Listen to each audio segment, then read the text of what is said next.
Welcome back, brothers and sisters. I am Braden. This is Langley Outdoors, the place where we not only talk about what's going on in the gun world, our beautiful country, and how we're going to fix both of those things together, mostly by charting a course towards freedom and slapping tyranny wherever we find it. Guys, speaking of slapping tyranny, have you not seen the based judge's video after the Ninth Circuit said that California can ban magazines?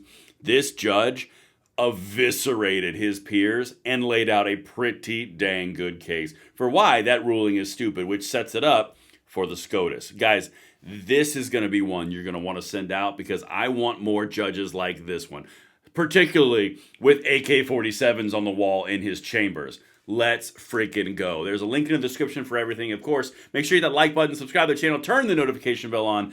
This is going to be one you're going to love. I almost guarantee it. All right, let's get right into this, guys, because as we dive in, first of all, don't forget to get this shirt. Impossible, something we haven't done yet. I know each and every one of you grinded for 4 years with me on getting Biden out, blocking the gun control, making sure that you made your voice heard in the voting box. Guys, I'm telling you, Impossible is just something we haven't done yet, and it's lining up to be a very good 4 years, and that's why I made this limited time design shirt. It's not available after Friday. That's the last day it's on sale. There's a link in the description box below, and thank you to all of you who have made the support of the channel possible and purchased this shirt.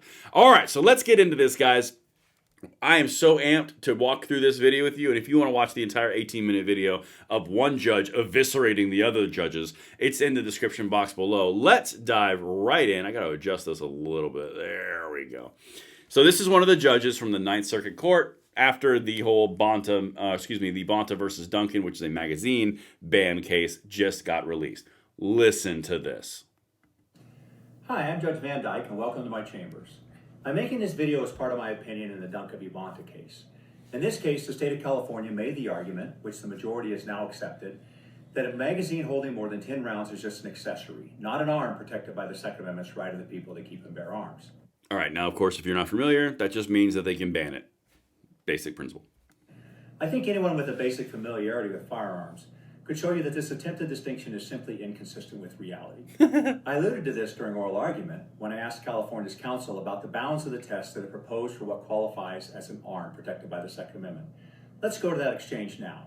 All right, so before I show you this exchange, he's about to just destroy the guy for California's argument of, you can ban certain magazines but not other ones because they aren't arms. This is glorious. But again, these ideas are not based in reality. One judge said to his other judge friends, all right, let's get to the little guy. And you won't be surprised at all that this guy's the guy defending gun control bans when you hear his voice. Can I ask you a question about that? Because yes, Your Honor. So the way you're treating magazines, it seems like you could use the same sort of rationale as between a non-semi-automatic firearm, say a lever action or a bolt action or a revolver type action, and a semi-automatic firearm. So I'm trying to figure out if you're saying, well, what we do is we say, have people ever banned particularly dangerous rounds? And now we're saying large capacity magazines are particularly dangerous. Why couldn't that same reasoning be used to ban semi-automatic firearms altogether? To say, because think about it, during the Revolutionary War, if the United States had semi-automatic firearms that only held 5 to 10 rounds, it'd have been about 10 minutes and it would have been over, right? As against muskets. So clearly, the semi-automatic mechanism is way more particularly dangerous than the delta between a 10-round magazine and a 15-round magazine. So why does your reasoning not mean that, if this reasoning works, why does your reasoning not mean that a state could just ban the semi-automatic firearms altogether? Okay, so before we let this guy go on the gun controlling side, he's the bottom right of the screen that you're watching. This judge that's just speaking is the same guy you saw start off in this video. He just had glasses on in the first video, and it's in his chambers. He's asking an incredibly important question. Hey, if it's unusual and dangerous to have a magazine with more than 10 rounds, but not to have a magazine with 10 rounds, why can't you make that argument for semi-automatics? Very valuable question. The quiet part out loud is they're going to make it for semi-automatics in time. They want to ban semi-automatics. There is no question. That is the end goal. But that's not a surprise in California and then the Ninth Circuit, which is a joke of a court. But when you keep on going down this road, at what point does it stop? He even made a very clever example of, well, if you had semi-automatic magazines that were 5 and 10 rounds Now it's perfectly fine, but if you go back to the founding era when the colonial powers were fighting the British Empire, well, 5 to 10 magazines with detachable magazines would have destroyed the entire British Army very quickly. That would have been uniquely dangerous. So really, the difference and the delta that he called the difference between one to the other is only time. Do you see how it's a very slippery slope? Because that's the entire point. Well, why can't you just ban semi-automatics or revolvers or lever actions? Because after all, they're more particularly dangerous than single-shot muskets. That's a very important question. Listen to this guy, and again, you will not be surprised he's on the gun control side when he starts talking. So if we're just start talking, Your Honor, about this initial sort of textual question, I think if you're dealing with a semi-automatic that would fit the definition of an arm. No, but that semi-automatic could be a revolver. Like it could be, I mean, just like that high capacity magazine could be a lower capacity magazine. Right, Your Honor. So I think that would fit the definition of arm, and then you'd move on to the other aspects of the Bruin analysis. At stage one, is a particular weapon that's being addressed by the law in the tradition of dangerous and unusual? Is it in common use for self-defense? And we think Heller is clear that has to consider the character as well. I'm not understanding I think I'm missing your response to my. That's because he's not. That just as you could say, are you saying that yes? So it would be an arm under. You're not conceding that it would be an arm under stage one. So why are you saying it wouldn't be an arm, but the semi-automatic versus revolver, say, distinction is something that we're stuck with? I mean, you would agree that you can't ban the automatic mechanism. Well, an automatic mechanism, I think that you can ban. I think the Supreme Court has recognized. No, the automatic mechanism is a term that semi-autos and full autos use an automatic mechanism. Sure, Your Honor. Sorry for the confusion. No, I don't think that we could ban all semi-automatic weapons. I think Heller makes that clear. The point I was just making is with respect to accessories, I think we have a difference of opinion where my friends suggest any accessory that is somehow helpful to armed self-defense. So that's important because your argument turns on whether you can characterize accessory. So you would say that the revolver versus semi-automatic is not an accessory, but that a magazine is this accessory. So what would you think about like a red dot sight, electro-optics, which are... So bottom line, he just says he doesn't know. But do you understand how important what he's saying, this judge, is? He's exposing them for exactly what they are. Could you ban semi-automatics? No, you can't do that. Heller says you can't. Well, you got a whole lot of gun controllers paying for all these lawsuits who think you can.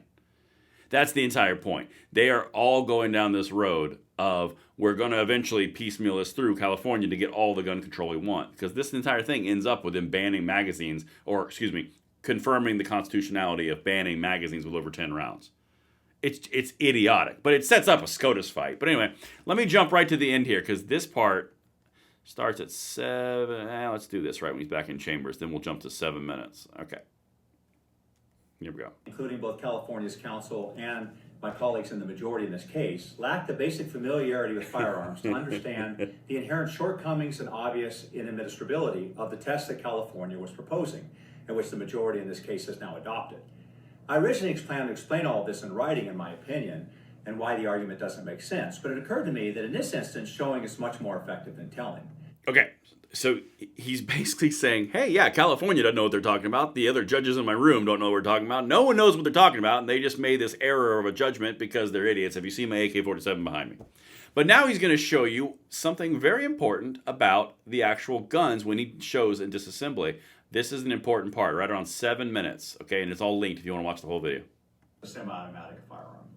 Now, I want to use this handgun to illustrate first California and the majority's argument as applied to this obviously typical and very common handgun, and then I want to show you that the same argument would apply to other parts of the firearm and to this firearm as a whole. Now, as a reminder, California's argument, which the majority's adopted here, is that a magazine that holds more than 10 rounds is not an arm protected by the Second Amendment. So this 21-round magazine that comes from the factory or a 17-round magazine is not an arm protected by the Second Amendment. Now, California acknowledges that a magazine is necessary to make the firearm function, but they argue that because you can replace the standard magazine with one that holds fewer rounds, 10 rounds or less, then these higher capacity magazines are not an arm and thus wholly unprotected by the Second Amendment. Now, the problem with California's argument is that, as I pointed out in oral argument, the exact same argument would apply to essentially every part on this firearm, which would mean that essentially nothing on this firearm would be protected by the Second Amendment. Allow me to illustrate that using this firearm. Now, in oral argument, I asked California's counsel if their argument meant that the sights on this firearm are not protected by the Second Amendment. And part of the reason I'm making this video is because it didn't appear that counsel understood what I was asking. So take a look again at this handgun. What you see on here are iron sights. You have a front and a rear iron sight. And the way that you fire this handgun, the way you aim it, is you take and you line up these two sights and you line them up on what you want to shoot at. Bear with him. He's not a creator. That's how you hit what you're aiming at with this firearm. These are iron sights. They're probably the most common sighting system for a handgun. But all you have to do on this particular handgun to change out the sights is remove two screws in this slide right here, and the back sight comes off. And when you do that, you can put the two screws back into a red dot optic, and now you will have a firearm that instead of having iron sights would have a red dot optic. Let me illustrate that by just taking a slide where I've already installed the red dot optic, and here you go. See, so now you have this back iron sight's been taken off, and here's a red dot optic. Now, in the hands of an experienced shooter, this red dot optic allows you to shoot the firearm more quickly to get on. Okay, you can see where he's going with this. If you're going to replace the magazine, and what makes the difference between replacing semi-automatic with a revolver, or revolver with a semi-automatic, or lever action, or whatever you're going to call it, or a red dot optic over iron sights, because is that uniquely dangerous? Because it increases the lethality, per California's argument. This is the entire point. This guy's spitting fire, and I think this is the first time I've ever seen an actual Dissent done in video form with actual props and guns. But honestly, I kind of dig them because it makes sense. It's clear that in the Bonta decision that they just released, where they affirmed the constitutionality of gun bans, they don't know what they're talking about. And this judge will spit and fire. Again, the entire thing is linked in the description if you want to watch the whole 18-minute video. But that's what I've got for you guys. Base judge, AK-47 on the wall, dissenting opinion, whips out guns to start going through the explanation of why his peers don't know crap. That's a good day. And I will see you on the next one. I'm Braden. See you later.